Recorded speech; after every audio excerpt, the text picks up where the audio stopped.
a musician, an artist, and a chef. No, but where is he? Excellent He's at at the all of hall, I those. believe. This is Colin. And Oh, there we go. after we stopped performing for about we performed for about 7 years on the road and at colleges and clubs. We decided that it was hard to make a living with us both. So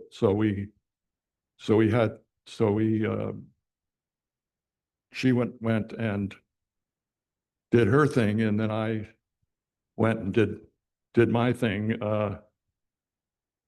But I'm having a hard time putting things into words. But when we stopped performing, she went to work for Aer Lingus, Irish Airlines, as a reservations agent.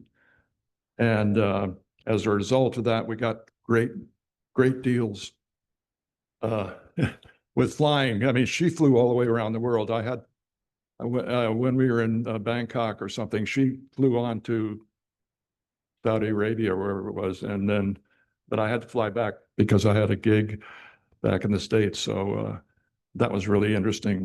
We did a lot of flying when she was at Aer Lingus, because you got deals on all the airlines, a lot of the airlines, Air India and whatnot. And then after that, and then we went to Who's speaking, may I ask? and then we went during that time, we went on a couple of cultural things. We went on a cultural exchange visit to the Soviet Union and played on Soviet national television. And we also did and we were, of course, accompanied by KGB agents. They were our guides. It was interesting. One of the interesting things was our visit to Estonia, which at that time was part of the Soviet Union. And of course, we had to be very careful about saying, "Oh, we wish the Russians would get out of here and you can have your country back." But it was really interesting. One of the things about Estonia that maybe you don't know is that every 5 years, the whole country gets together and sings in one big, huge chorus. And I don't know if there are any. I don't know if there are any recordings of that, but it's just wonderful. And then we did a Department of Defense tour of the Mediterranean. We played in Italy, Morocco, Turkey, Greece. It was really wonderful flying around. And unfortunately, we didn't. Nice people. We didn't. My mind is not great. I'm having a hard time kind of keeping it all together. And then Get some more power. okay, and then of course she recorded many albums, and she also wrote the Pocket Mass, which is available here, which is really a wonderful piece of music.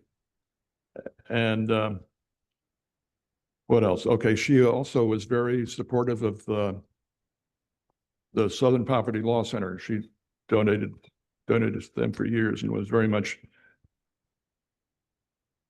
on their team in a sense. And of course, when we moved from New York to LA, soon after that we joined the Camerata of LA, a chorus. And then when we moved up here, we joined Amabile, and that was just wonderful. She had a wonderful sense of humor. She loved frogs. And she was my anchor. And I will always be supported by her memory. And that's it. That's as much as I can give you at this point. So let me give it back to Val, and I hope you enjoy yourselves, and I hope you enjoy the food, and everybody's going to be, there's going to be people zooming in, uh, and and I think there's going to be somebody who is taking pictures of it, taking videos of this. Yeah, good. Thank you so much. Enjoy.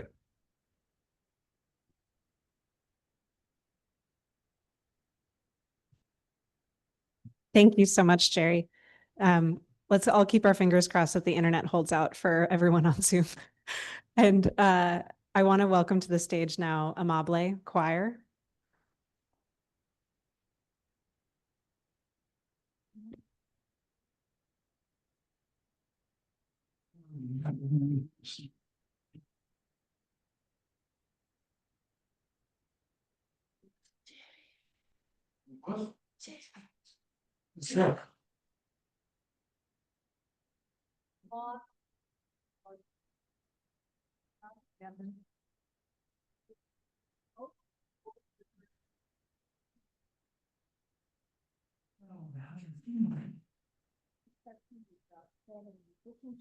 Don't you want my thing that's in my bag?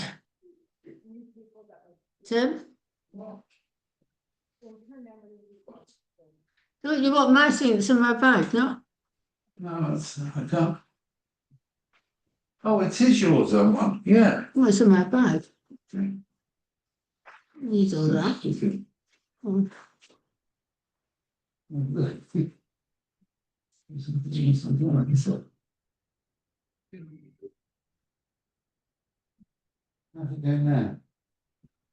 I'm missing one of those. We can't hear it now. Probably can't hear it. Well, they're singing, there's a whole choir singing, you can't hear it. There you go. Yeah. All my life, though some have changed, some forever, not for better. Some have gone, and some remain, though those places had their moments. With lovers and friends, I still can recall, some are dead and some are living. In my life, I love them all.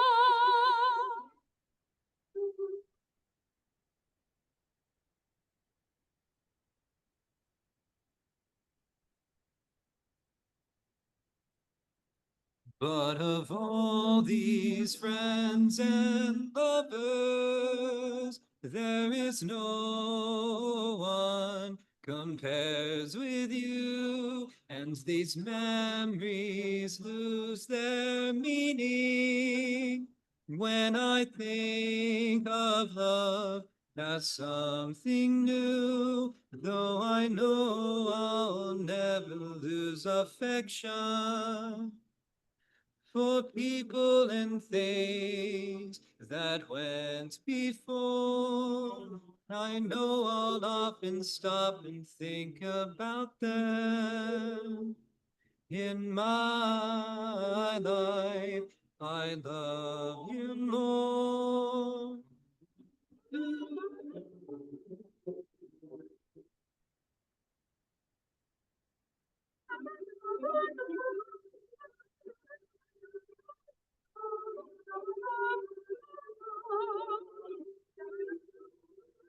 I might say it's difficult to pick up the sound. Oh, I know I'll never lose affection for people and things that went before. I know I'll often stop and think about them in my life. I love you. Okay.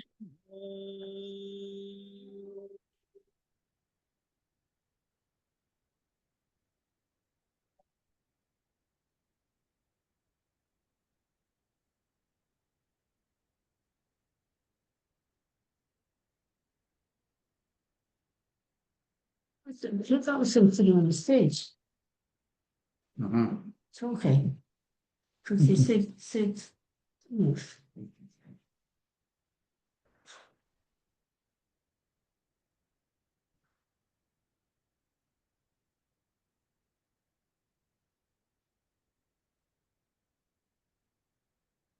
Hmm? Say so.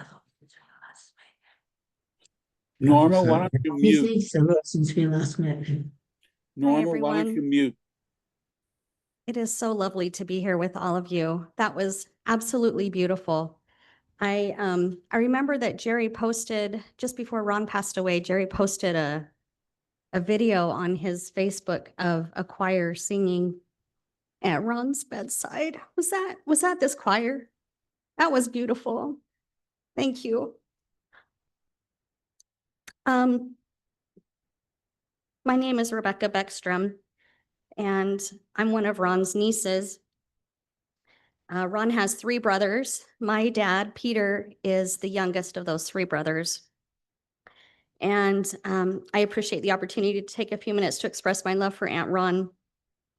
My family has always lived far away from all extended family, and as a result, we didn't get to enjoy the association of grandmas, grandpas, aunts, uncles, cousins.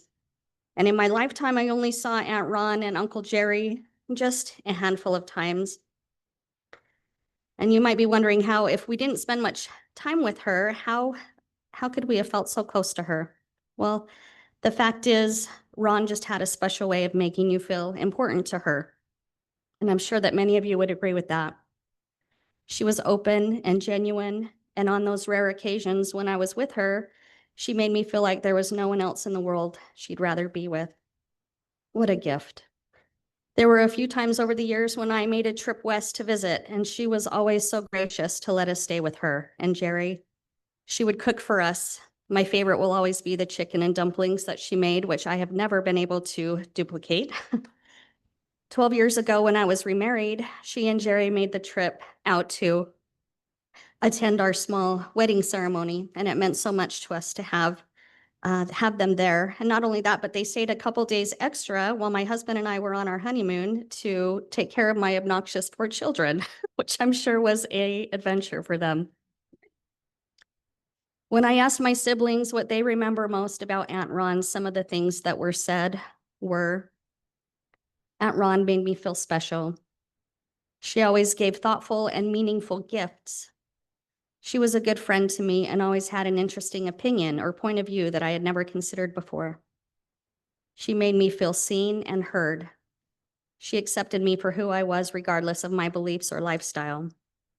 I was touched by her love and the special wedding gift she gave me. I truly felt a special connection to her. I'd like to close by sharing something I sent to Aunt Ron last May.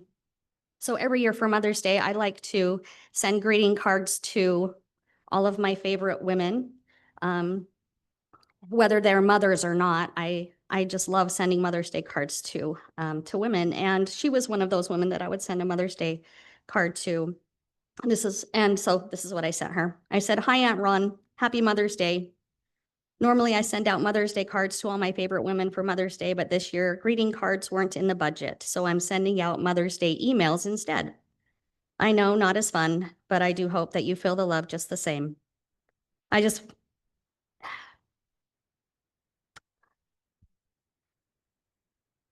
wanted to say thank you for being such a positive and encouraging influence in my life. I know that the miles have separated us over the years, but you have been one of those women in my life that has been a quiet strength and a safe influence. I have always admired you for living your life with ambition and creativity. Your marriage with Jerry has also been a sweet example to me. I've watched you two from afar as you have loved and cheered each other on over the years. What devotion. Anyway, I just wanted to say thank you. Women need women, and you have been one of my favorites for a really long time. I hope you feel loved and appreciated this Mother's Day. Love you so much, Rebecca. Thank you.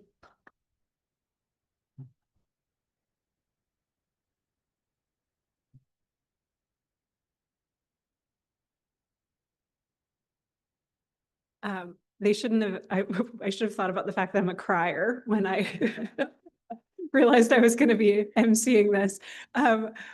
Would my Uncle Peter like to come up next?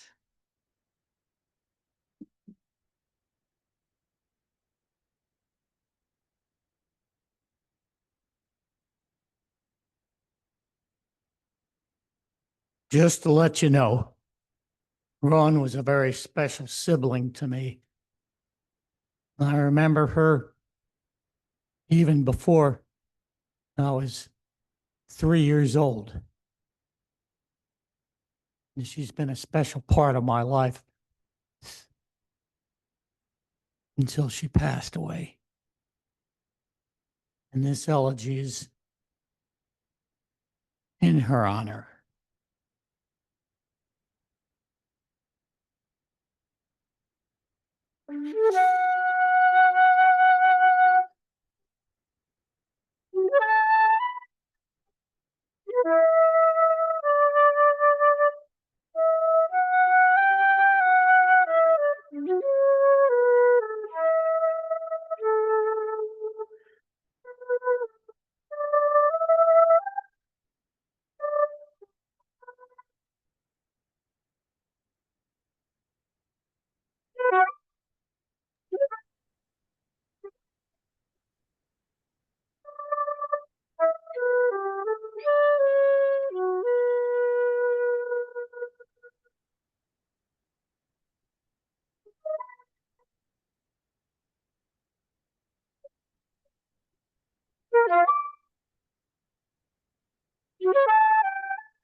Next number I'm going to do is a piece which she played quite a bit, especially in our younger years when she first got started on her career, the guitar and folk song singing. In fact, she's the greatest song singer in America in the world.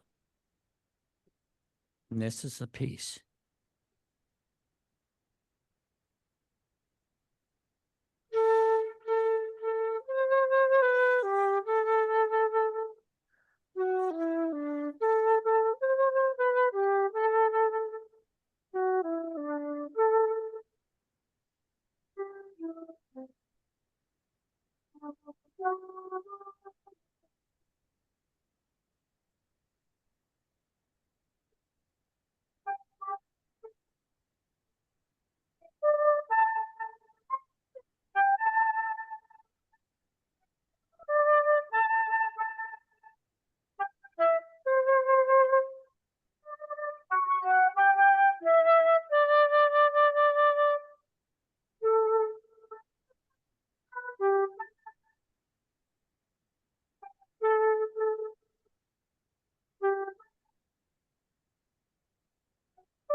Better, yeah.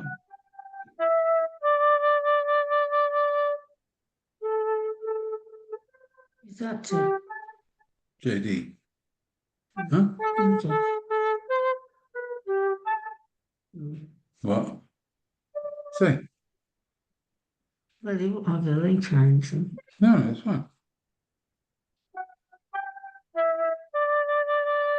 Let's read it then. Norma, mute yourself.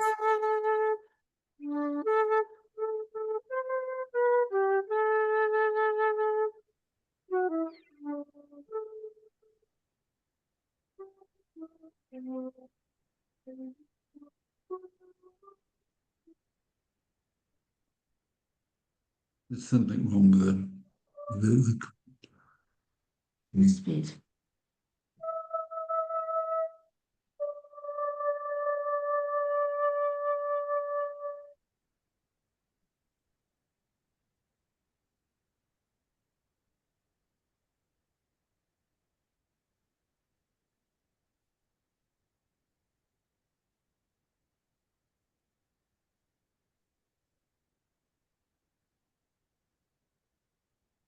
Better, isn't it?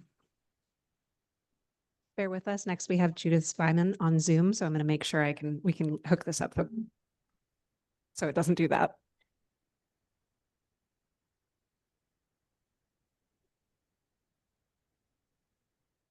Norma, please mute yourself. It's you.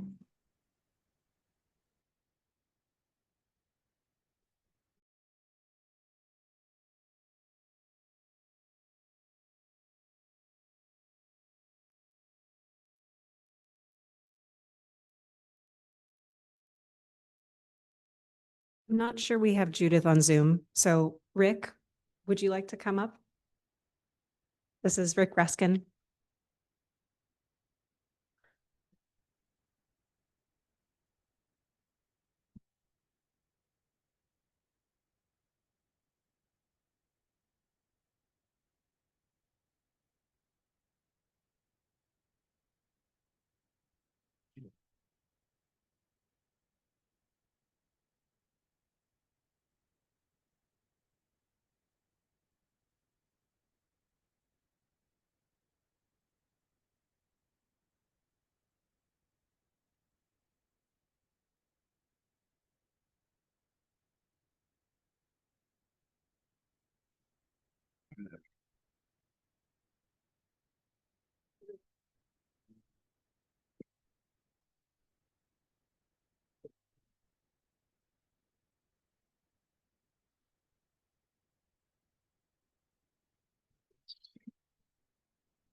I first met Ron, I guess it was somewhere in the mid-90s. She and Jerry would host I think it was called the Third Friday dinner, and it was not quite an open house, but it was pretty close. And I happened to be in town visiting a mutual friend, and she suggested that I follow her there. And one of the few times in my life when if you meet somebody and you're friends almost immediately. So one day when I was visiting them and sitting on their couch, they were off at work. You remember what work is? I used to anyway. I was just sitting on their couch, and this little ditty came out, and I decided to name it after them. It's called Burnham Up.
Yeah.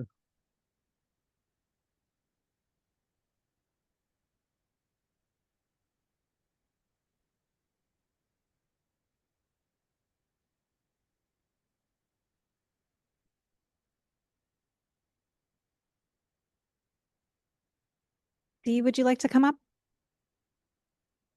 You ready for us? Okay.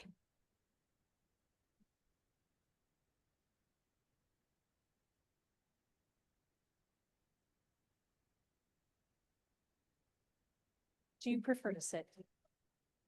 Okay, that sounds great.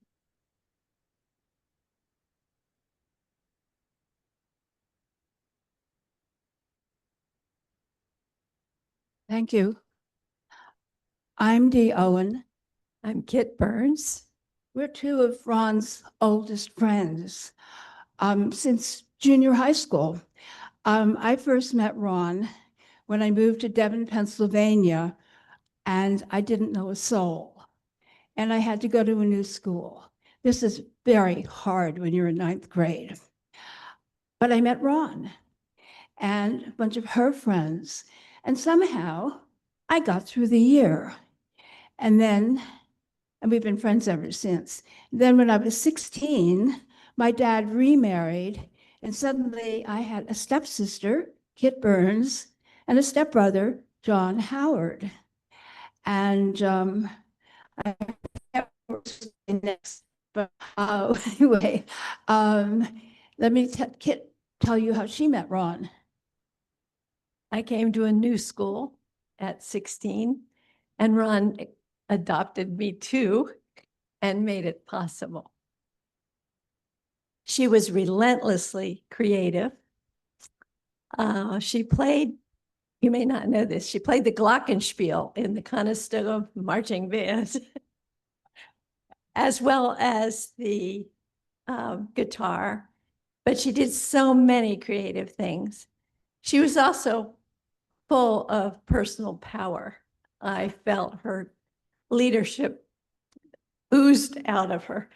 We gave Christmas Eve services at the Midland Unitarian Church, and she, of course, led the music part of it. I danced, Dee read readings.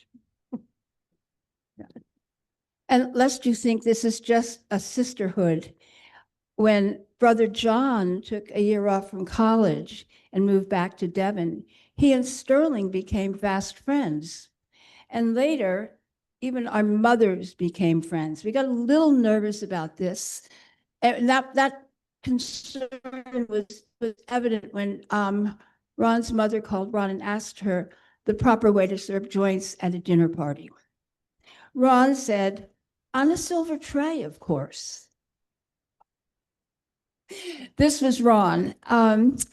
So we sort of grew up with Ron, and we've been fortunate to follow her career through music.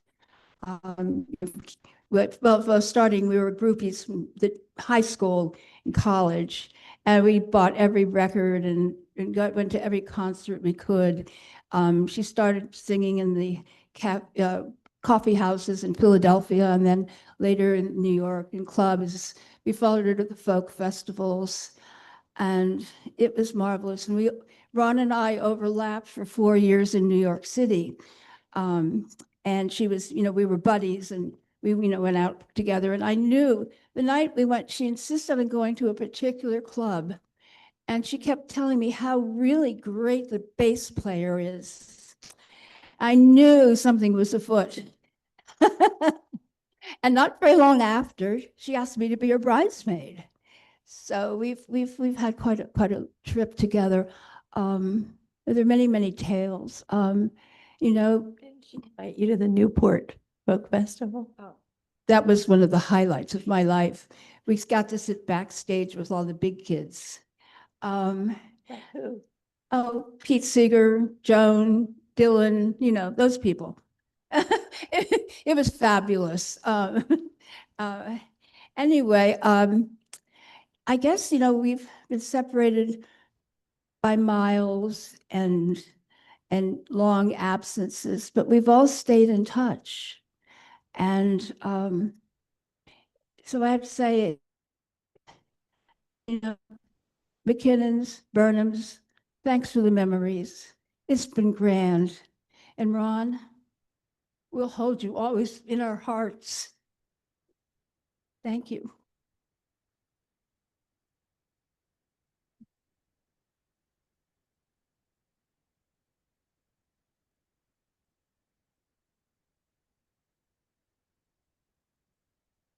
Thank you so much. Steve, are you ready to come up?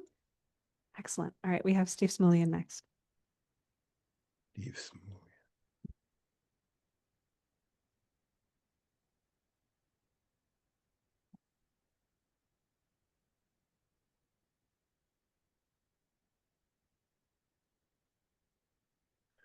Logistics. Let's try it.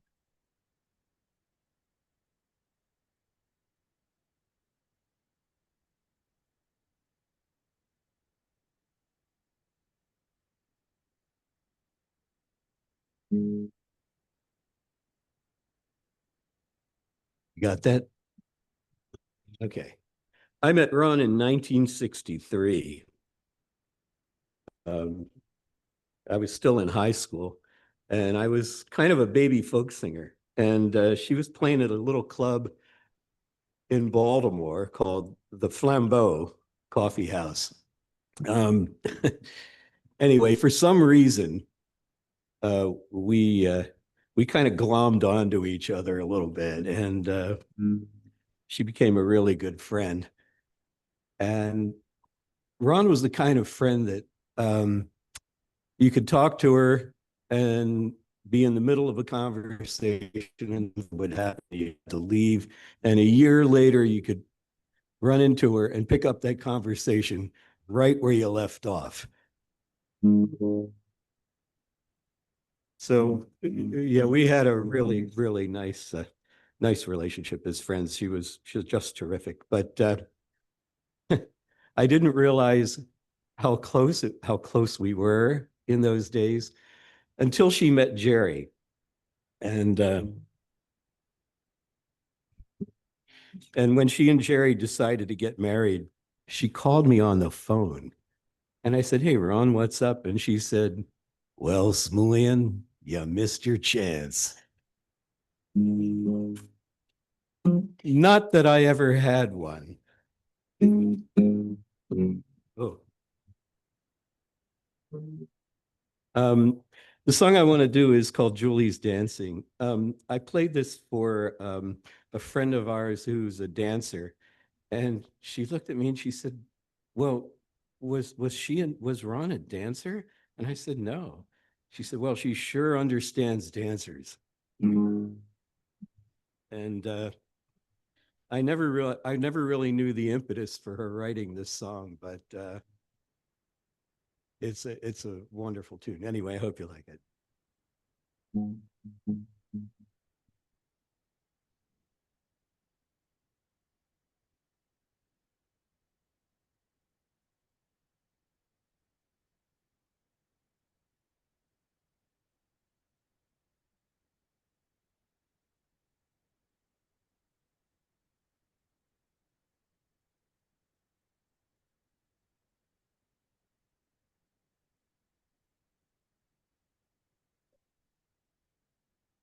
Julie floats on feather feet. She moves into your sight, changing statues into people, turning shadow into light.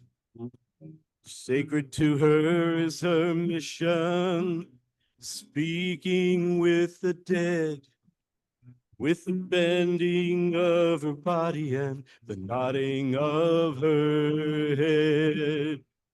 Julie's dancing alone. She needs no one to lead her in the music. Julie's lost and she's found the one complete thing for her.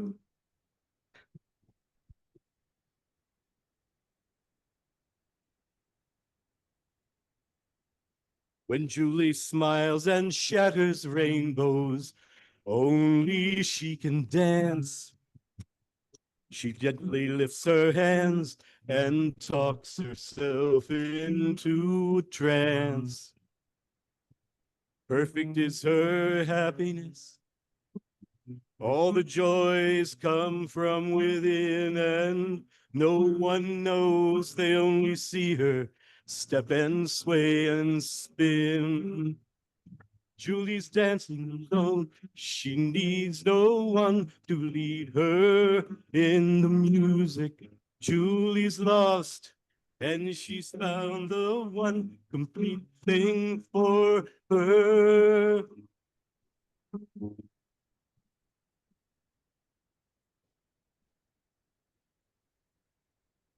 Julie's dream is real.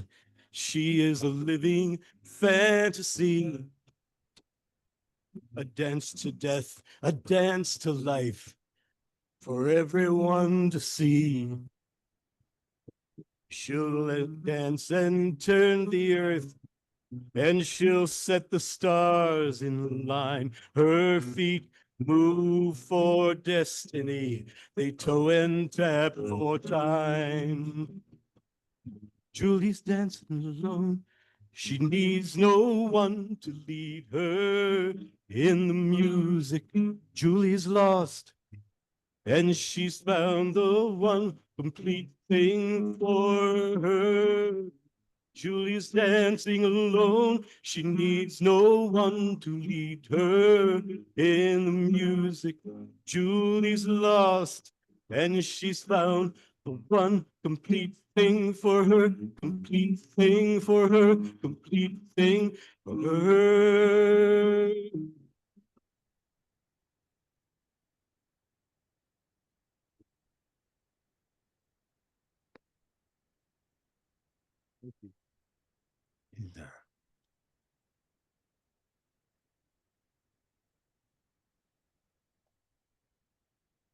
So if I can interrupt the program, we have Paul Kaplan on Zoom has asked if he can speak briefly before he has to run. So I'm going to see if we can hook that up. And so if you want to watch the screen.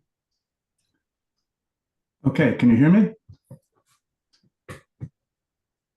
You can hear me on Zoom. Can you hear me in the room? Oh, well, I'll speak, assuming that you can hear me in the room. I was raised in Philadelphia, and I had two older sisters who were big folk music fans, so I heard the name Raun MacKinnon early on. Then my sister Stephanie managed to catch a ride with Raun to the Newport Folk Festival. And Raun even got her a backstage pass when my sister reported back that she'd actually gotten to say a quiet thank you to Bob Dylan. But I got to know Raun myself when we were both teaching guitar at the guitar workshop in Long Island, run by Kent Seiden. Each summer, the guitar workshop would put on a concert series in the parks where the teachers got to sing and play for the public. And that's where many of us got to grow as performers with Raun as our role model. She demonstrated how it was really supposed to be done, and we all learned huge amounts from her. One short anecdote, Kent Seiden, like Raun and me, lived in Manhattan, and he would drive us back after classes. But Kent, who was a splendid human being, was a workaholic. And he would tell us that we'd be leaving in 5 minutes, then 10 minutes, 15, 20, and so forth. One time, Raun and I started writing a song. Seems like all my time is spent waiting on Kent, waiting on Kent. I could give up life for Lent, waiting on Kent, waiting on Kent. We went on like that until either we ran out of rhymes or Kent got us in his car. I don't remember which, but I've always cherished those times with Raun I spent waiting on Kent, waiting on Kent. And of course, all the other wonderful moments I spent with Raun, and I really am so sorry that she's gone. So thank you for letting me speak.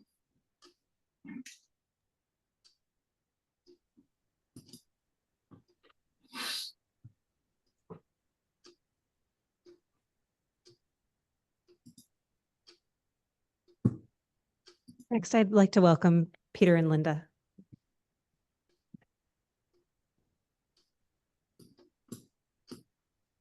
Would you like to sit on the stage as others have done? Oh, Well, like many of you, my husband Peter, who Ron used to go Peter because he's from England, so Sherry had a great British accent. But like you, I met Ron decades ago. I was a cashier at the bitter end. Ron was a performer. And as you said, you don't know when you become good friends, but we became great friends.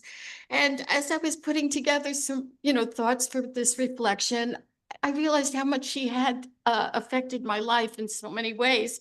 So if you don't mind, I may be rambling, indulge us. So Ron loved the beach. I loved the beach. I used to work very late at night at the bitter end, and then I would sleep at Ron's loft, or this studio apartment in the West Village that had a loft bed. Jerry knows this bed. And it was so high, I was always petrified of falling off, but Jerry admits he did fall off once. But then I had a car and we drive to Brooklyn, and Ron really liked my parents. And this was a time when don't trust anyone over 30, but Ron liked my parents, and my parents really liked Ron. And it was just terrific. And we'd go to the beach, we'd go to the Jersey Shore to, with my Aunt Seal to visit her. So it was just terrific. So going forward, I was admitted to veterinary school at Tuskegee, Alabama. And I said to Ron, because she was doing the college circuit, I said, Ron, are you playing in the South? She goes, yeah, Auburn, Alabama. I go, oh my God, it's 14 miles away. I drove to Auburn. I brought Ron and her bass player, Peter, who was this young kid, take her into the vet school, go into the anatomy lab where there was somebody dissecting a dog, another student. And Ron is like intellectual, curious, what's going on, what's happening? Peter turns green, nearly faints, has to go out of the room. And that was the quick tour, not this Peter. That was the quick tour of Tuskegee Vet School. Similarly, Ron would play in Atlanta, and it was only a 2-hour drive. But when you're in school, anything to get off campus. So I would drive to see her in Atlanta and spend the night. And that was fun we won't talk about. But anyhow. And then there was the Philly Folk Festival. And Jerry, you may have been driving us, but a whole carload of us came from New York. And we stopped at your mom's house. We stopped at Mrs. Robinson's house. And it was my first gazpacho. It was delicious. So I had never had that before. And again, can never quite replicate that as well. And as you know, they loved cats. And so a wedding present for Ron and Jerry with 2 Siamese kittens. My cat had kittens, Sushi and Jubal. And that was the beginning of a long line of cats. So at the clinic, if somebody would abandon a cat or there was a cat they couldn't pick up, I'd call up Ron, would you like a cat? She'd say, sure, bring it over. And I'd get a free meal, which was the best because we all know her cooking skills were excellent. And Jerry, do you remember Meebles? I think it was Meebles. Meebles was the queen of the house. This cat just ruled the house. And as I walked into their apartment with this new cat, I knew Meebles would never be the same. And it was true. This lovely big Russian blue cat, whose name I forgot, he came into the house. Meebles sat on top of a door frame. I think the whole evening there, she was a mess. But as you know, for those of here who've met Neutrino, she is just a cat superior. And I know she misses her very much. So when you have a friend working for Aer Lingus, she says, hey, Linda, you want to go to Ireland? And so I said, sure. So there was this round trip for $238, an Aer Lingus weekend to Dublin. And Ron said, but I'm not sure I can get on the flight. I have to go stand by. So I get to the airport and I'm like biting my nails. What am I going to do in Dublin until Ron gets to there? But she made the flight. And as a perk of being an Aer Lingus employee, we had a free hotel and a free rent car. And before Ron drove, she used to fall asleep immediately in the passenger seat. So I'm driving on the wrong side of the road. Ron is sound asleep. I'm trying to keep focus, think right. But we drove from Howth to Dunleary, the whole Bay of Dublin. And Ron was saying, a home is not a house. And she was just so funny with her play on words. But that was a terrific, terrific weekend. And then Ron and Jerry would come over. We'd have Rosh Hashanah, Jewish New Year's dinner. We found out we were going to pick up our first adopted daughter. And they helped us name her. I don't know if you helped give her middle name, Morgan. And when Amelia got married last September, Ron was supposed to come, but that didn't happen. It's just so sad. So then we'd spend New Year's Eve. Shelley was one of the New Year's Eve parties. It was Shelley, Myron, Linda, Peter, Ron, and Jerry. And we used to go out every New Year's Eve, and we'd either go see hear a Brandenburg concerto at 92nd Street Y, or we go for Italian dinner in Chelsea, but somehow always wound up with Chinese food because they were the only ones open late. And then they had the nerve to move to LA. So what do? We all fly to San Francisco. Shelley, Myron, Peter, and myself, and we met them in Carmel. And that was so great. And we stayed at the Doris Day Hotel. I don't remember, but Big Animal Lover was Doris Day. So for those of you who don't know Doris Day, she was America's movie star sweetheart, the clean-cut all-America girl.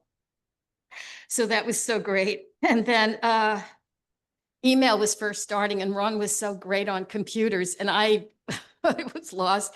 But she was my first email, correspondent, and she really helped me overcome fear of emailing. So we would start doing play on words, one-word emails, until finally Ron would say, "Linda, stop." And I had to stop, but we still emailed. And then years ago at the Morgan Library, there was an exhibit on Bob Dylan, the early years, and they had posters and flyers. And there's a poster of the Philly Folk Festival. There is Bob Dylan, and there's Raun MacKinnon. I go, yes, this girl really went above. And you got to sit backstage with them. I'm so jealous. All right. And then Ron and Jerry picked a perfect weekend in October to come to New York. Superstorm Sandy. We were, we kind of called it the Berlin Wall. We were in East Berlin, no electricity, no water, no flush toilets, no heat. And Jerry was kind of a prisoner because we were on the 11th floor and it was really hard for him to walk up and down the floors. But, Ron and I would go in my car and I would idle my car and we would charge our phones, to keep them from going till there was a gas shortage and I was really up a creek, but that was okay. It was worth to have the phones working. And as our food in our freezer was melting, Ron cooked. And even though we had an electric pilot light, we could light a match and get the gas stove working. This woman cooked up a storm. We had feasts. I think we were the best fed in all of Lower Manhattan at that point. And then her recipes, I still have them printed out. Refrigerated dill pickles, salmon with lemon caper sauce. She was just the most incredible chef, and it was so great. And then we came to visit Ron and Jerry just a little shy of 4 years ago. And she was so practical, things like shelving paper to keep your cutting boards from slipping. And I don't know if you've been there to see her little greenhouse. Is it still there, Jerry? We'd have food from her little patio greenhouse, which was just such a remarkable thing to see. And the frogs, there were frogs all throughout, the garden frogs. But there's just a couple more things, and I'm sorry, my husband will speak. Ron had 2 songs that still keep going through my head. It's When I Get My Gig, Honey, and The Boo Do You Do. I think that's it. I just look for it all the time on, they're just the most beautiful songs. And When I Get My Gigs, Honey is like really, Ron, that was optimism. She was so optimistic. She saw the good in everyone. I mean, I never really knew anyone, but she helped me act the way she did. And, she was so much part of my life that it's such a loss. And this for us, 3,000 miles away in New York, this is the reality that we're here and she's not, but she'll always be here. She'll always be here. So,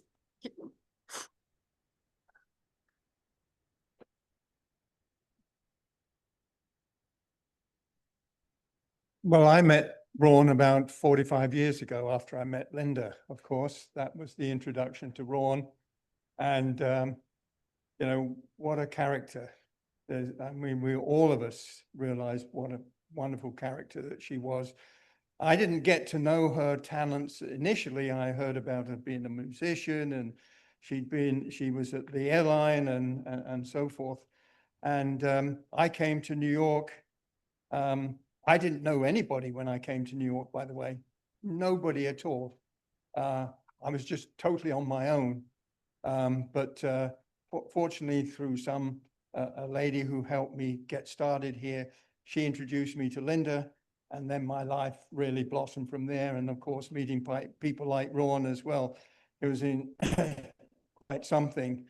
Then I really got to know Raun's talents about, I don't know, it's just too far away for me to remember exactly, but about 2 or 3 years after I was in New York doing my business, which was helping companies make the right decisions about people. I wasn't a recruiter. I helped companies make the right decisions about the people that they were hiring. And so they would come and spend a day with me at my office. And one of the first assistants I had, she got married and moved up to New York, and it was upstate New York. And it was about that time that Raun was asking, because she was in transition, if I knew anybody who could help her. So I said, come and join me. So that's what she did. She came to my office, and then she showed other keyboard instincts with her ability on a typewriter. That was the IBM typewriter, which had the ball that would select typewriter. For many of you would not know, but it was quite something in those days. And she quickly conquered that. But the other big help she was for me was that she would administer these personality surveys that we would give people when they came to my office. And so she was a great one. She would administer those and then come and tell me, well, this person is this and this person is that, and you want to watch out for this and you want to watch out for that. She was a great observer of what the people that she was administering these surveys to.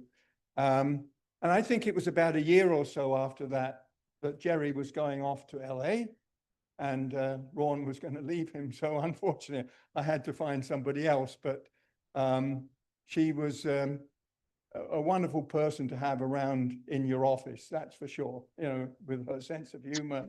And even if a little bit of a crisis, she knew how to get us through the crisis, whatever it was. And then, of course, she used me to give references that when she came to LA, in addition to all her music and so forth, she went to work for a law firm. So I helped her to get that position with that law firm, and she was very successful working with this law firm. She used to trade stories backwards and forwards with me over the years about all the different things that were going on there. And then of course, we went and stayed with them in LA. Do you remember? That was good. And to be introduced to Jerry's, of course, Jerry had built up this whole music library of jingles and so forth that he was very busy with. And she had her thing that she built up, her library of music that she was working on as well. So it was incredible to go there and listen to all their different musical accomplishments and so forth when we were there. And then, of course, they came up here to retire. And, we were very much part of that. And then we joined, as Linda said, we came over here about just shy of about 4 years ago to stay with Raun and Jerry. And of course, it reminded me what a big tease Raun was. She was all with her wit. She was always teasing you over one thing or another and keeping you on your toes. So a remarkable person, and so many different talents. It's just, for me coming here to be here, it was a very sad time for me to come here, because she was just such an incredible person, and I'm just so sorry that she's not here to be with us. But she is in her spirit. I can feel her spirit today, right now, with all of you here. We can feel her spirit. So thank you very much. Raun, incredible person. Thank you.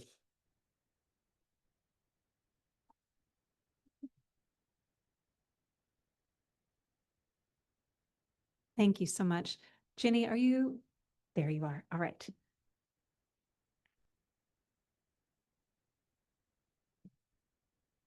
Ginny has an accompaniment too that I'll get set up in just a moment.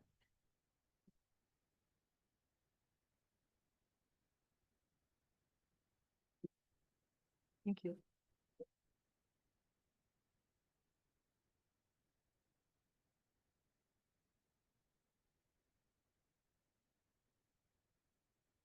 Yes, thank you. So my accompaniment is from Ann Pell, who many of you know. I sent her my vocal tract, and she recorded behind my voice by herself with the piano. And now I'm going to follow her. I hope this works. This is a song by Johnny Mercer and Dave Berg. I don't know if you know who they are. Some of you do. It was written in the 50s, I believe. I'm not sure about that, but it's a beautiful song, and I loved it, and I wanted to sing this for Ron.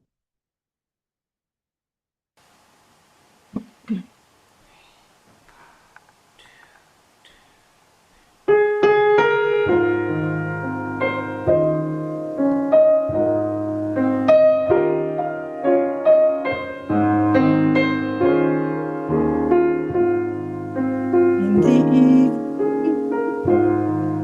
when the water's on foot, an old familiar feeling settles over me, and it's your face I see, and I believe that you are the garden. When I stop to touch a rose and feel the petals soft and sweet against my nose, and I suppose that somehow maybe you are there. When I'm dreaming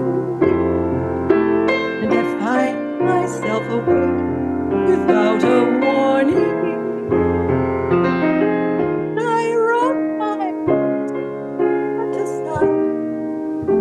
All at once I realize it's morning, and the fantasy is fading like a distant star at dawn. My dearest dream is gone. I often think there's just one thing to do: pretend the dream is true, and tell myself that you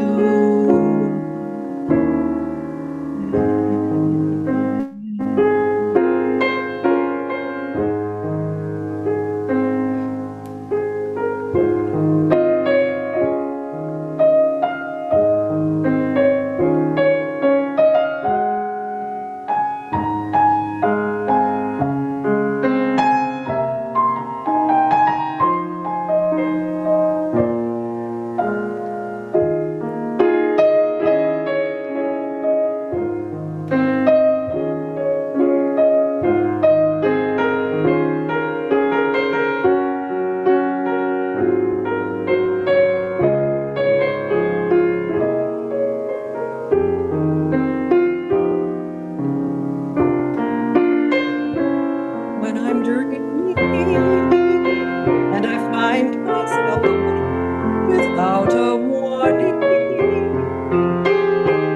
I rub my heart aside. All at once I realize it's morning, and the fantasy is fading like a distant star at dawn. My dearest dream is gone. I often think there's just one thing to do: pretend the dream is true, and tell myself that you are there.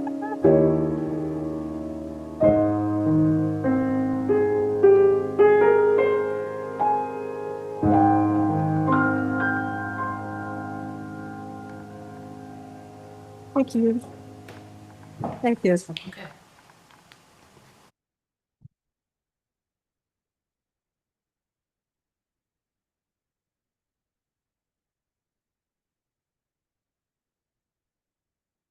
Next, we'll hear from Elaine Jesmer on Zoom. So just give me 1 second to get that set up.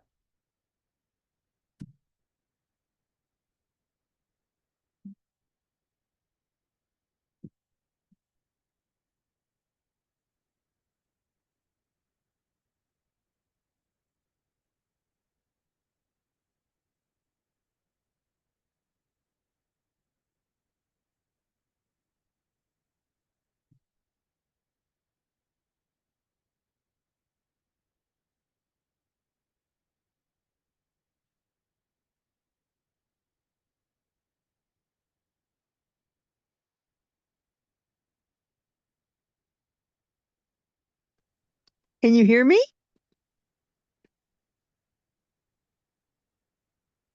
Yes, we can. Okay. Okay. I met Ron when I was working at Aer Lingus. She was on vacation when I got there. I was a trainee. I didn't know what in the hell I was doing, but they seated me at her desk. And everybody had told me, you better be cool. You better watch out.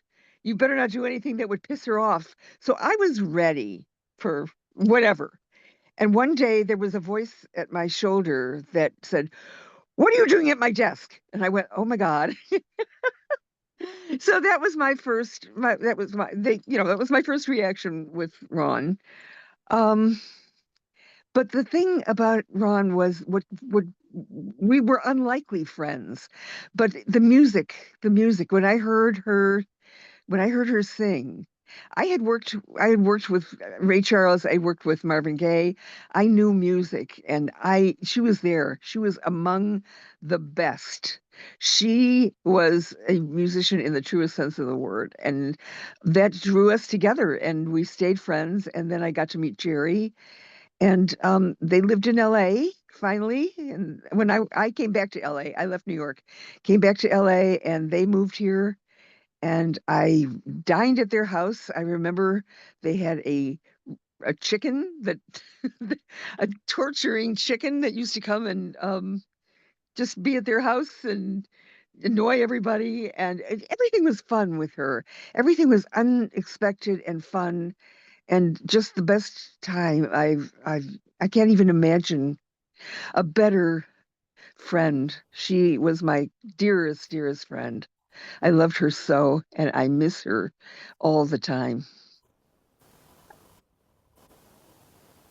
That's about it.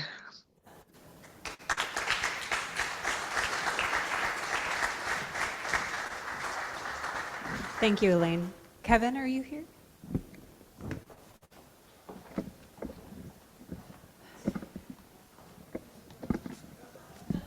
Slightly taller.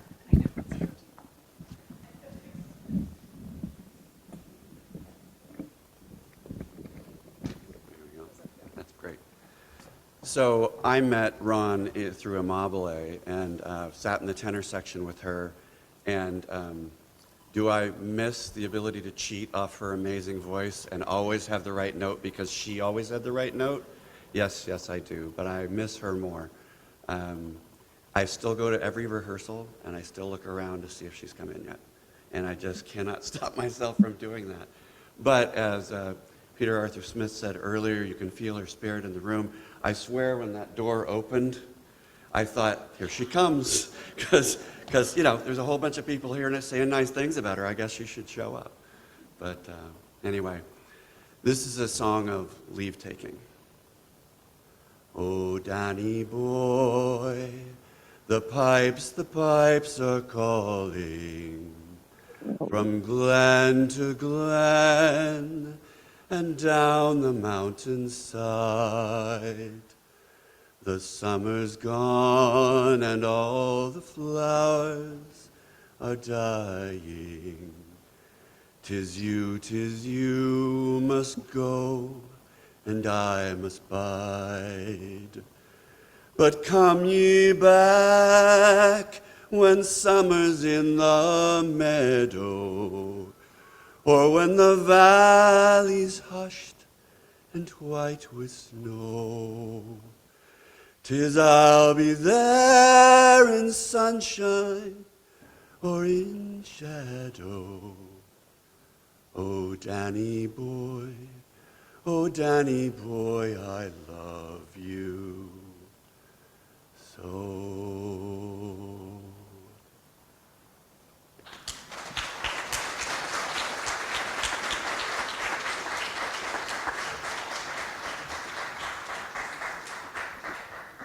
It's testament to Ron that as the event has been going on, I've gotten requests on Zoom and in the room for other speakers. I would like to invite Ben onto the stage and then Debbie on Zoom afterwards.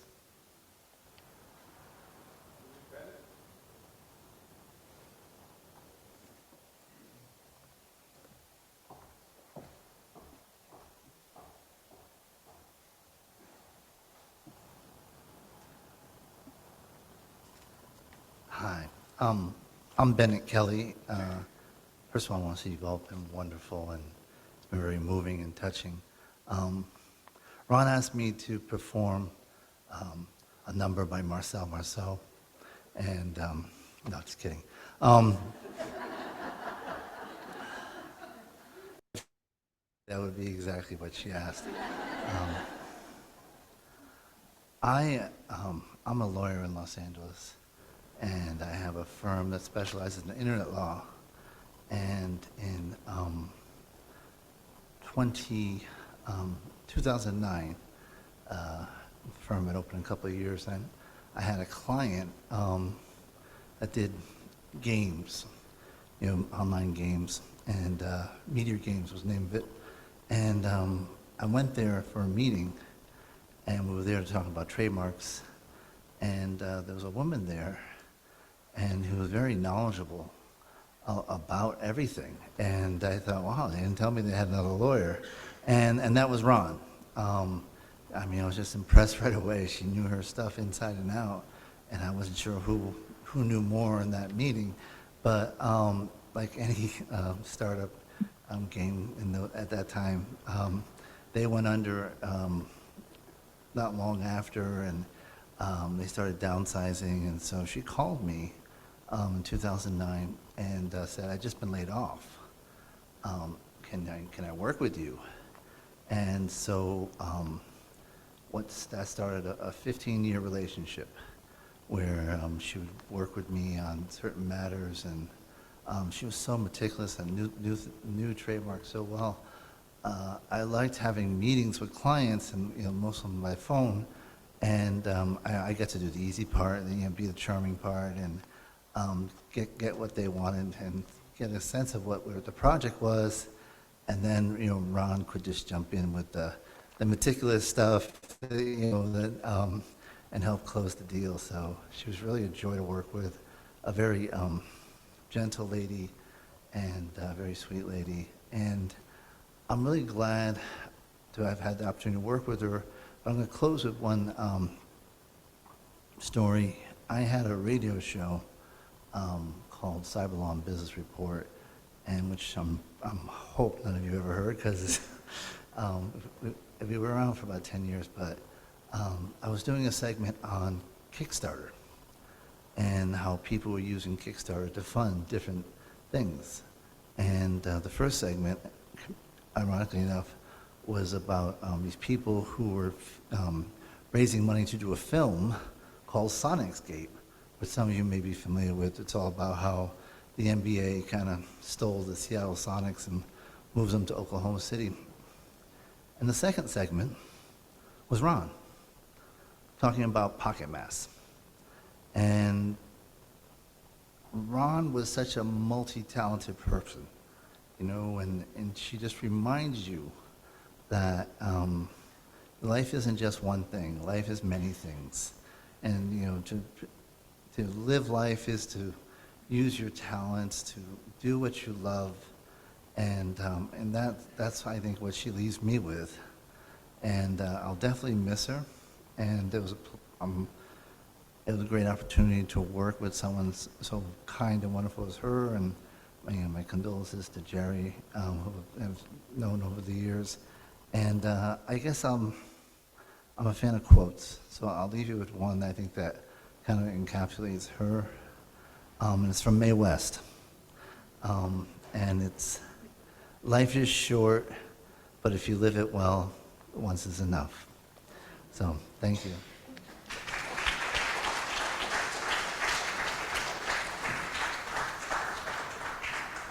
All right, so Debbie, if you're on Zoom, if you want to unmute yourself, and then we're going to hear from Colin, my uncle, Ron's brother.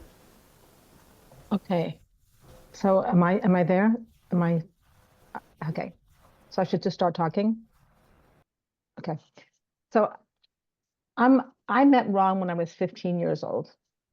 She was my last guitar teacher. I wrote this down because I'm terrible at doing this. I'm actually doing this for Ron. She'd be proud of me because she knows I don't like to perform in any way. So yeah, I met her when I was 15. She was my last teacher at the guitar workshop. And she was the only one that got me to practice because I was the worst student. I never did what anybody told me, but I idolized Raun. And I just to be with her was so important.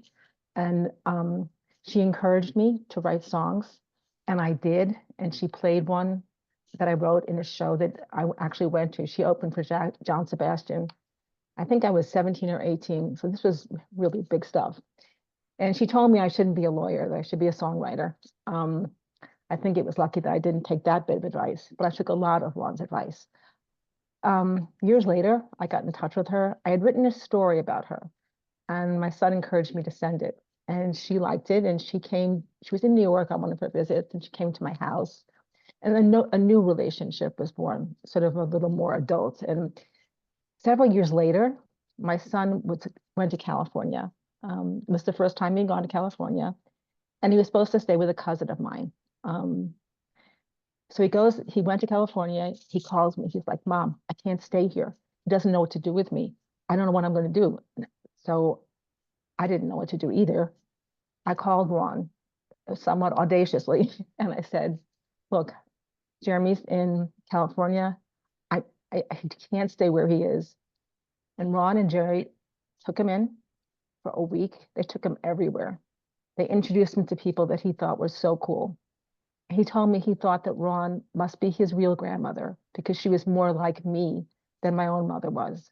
But that's how much Raun imprinted on me as a young person and then as a not so young person. And fast forward to Hurricane Sandy and Linda's story. I think it was Linda and Peter that told this story earlier on.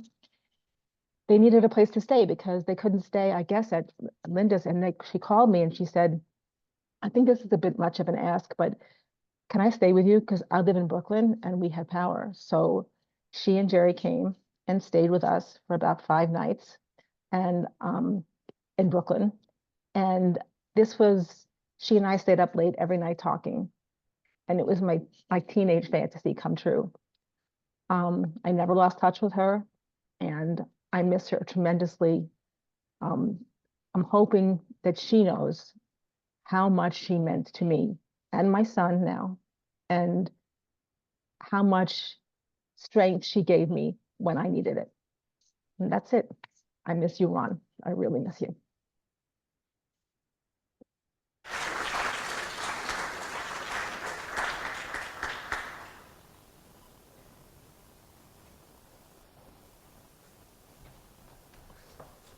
Colin on Zoom, do you want to unmute yourself? There, can you hear me?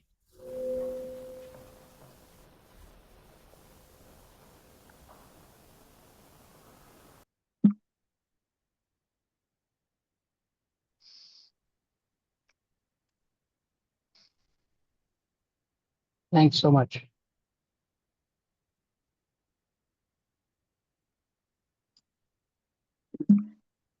Is there something I have to do, Val?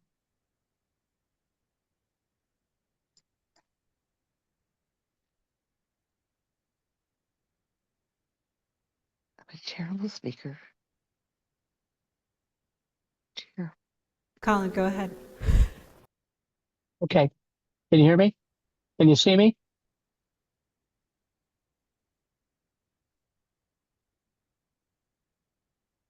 Oh, I'm getting thumbs up. Okay, good. Thanks everybody for being here. And I hadn't expected to be able to do this, so I'll and probably just as well. That way I'll be able to keep my composure. But thank you all for coming, and we're so glad that we have this opportunity to celebrate Raun's life today.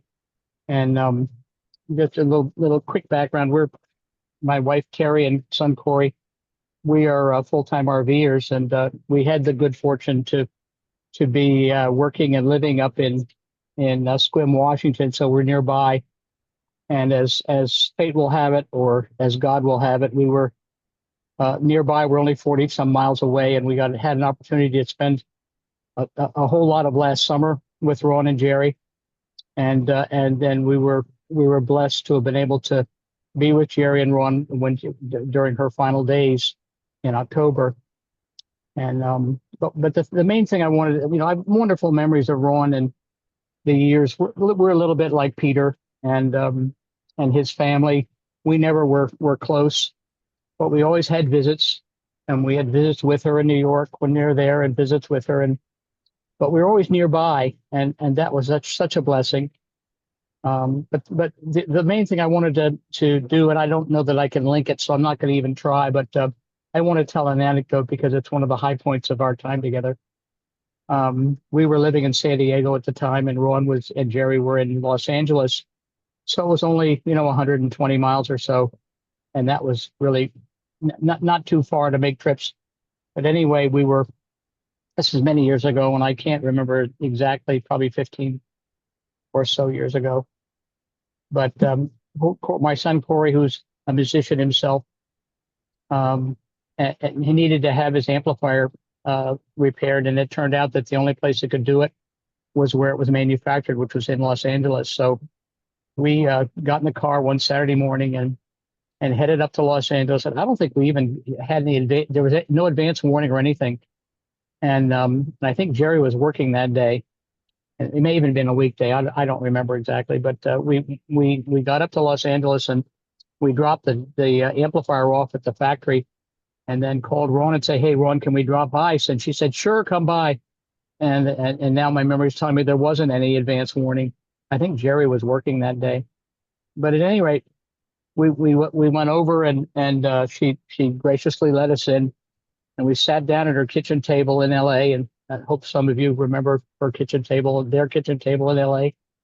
And just without any introduction or anything, she reached down and picked up this huge guitar, and it was a Martin that had been restrung as a 12-string.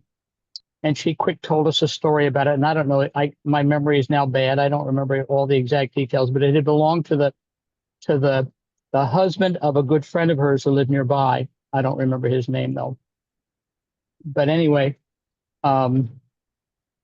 so she picked it up and just immediately, and she was telling us about this guitar and what a wonderful tone it made. And I guess somehow in the story, the woman had dropped it off and said, "Please sell it for me," because she needed the money. And I guess it was a very, very, very valuable instrument.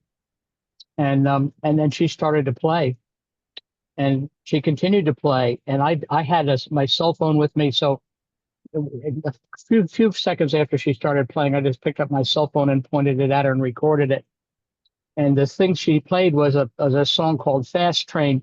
Other members of the family have heard me tell this anecdote, so I apologize for repeating that with them, but many of you probably haven't. But anyway, she played this entire thing that she'd written, and it's just such a wonderful testament to her skill as a musician and guitarist, because I mean, she hadn't practiced, she hadn't prepared. It wasn't like it was a performance. She just picked it up and played. And the reason I wanted to mention that is because that song is still online on YouTube. And all you need to do is YouTube Raun MacKinnon Fast Train, and you can get it. It's about 3.5 minutes long. And I wish we could link it here today because it's wonderful. I don't know, Val, if you can do that, but if Zoom will allow you to put in something from YouTube. But anyway, that was one of the more memorable occasions that we had over the years. And I just wanted to mention that. And then just close by saying thank you all so much for coming and help being with the family, and as we have all good thoughts about the years that we spent with Raun. And so thanks all for being here.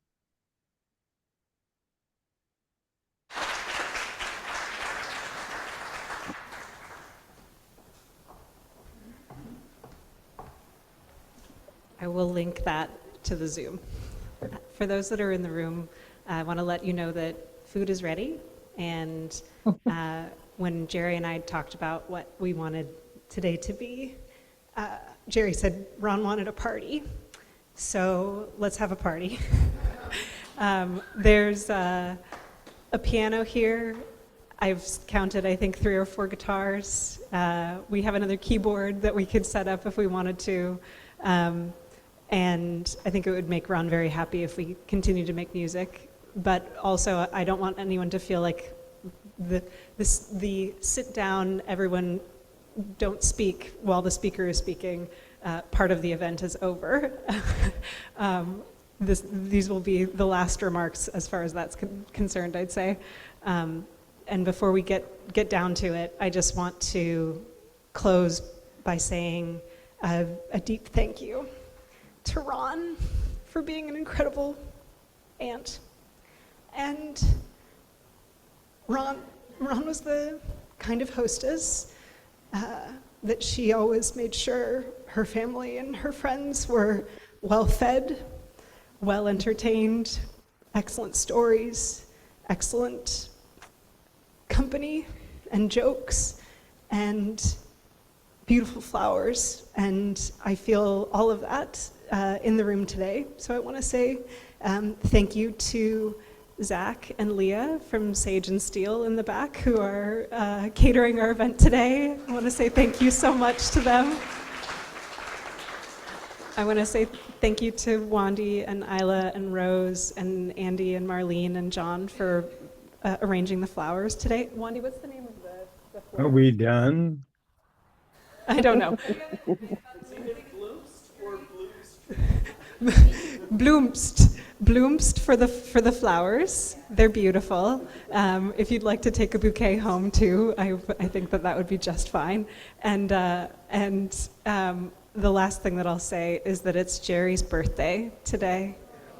So I would love to, if you would all join me in singing happy birthday.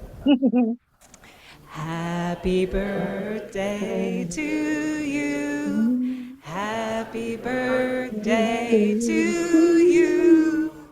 Happy birthday, dear Jerry. Happy birthday to you.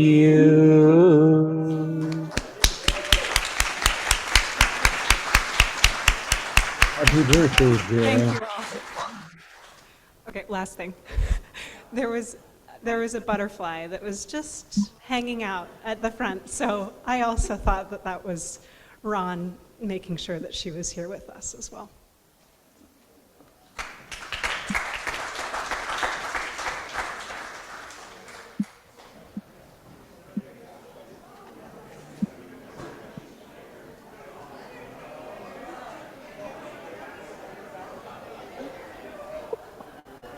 So how did you go? Okay.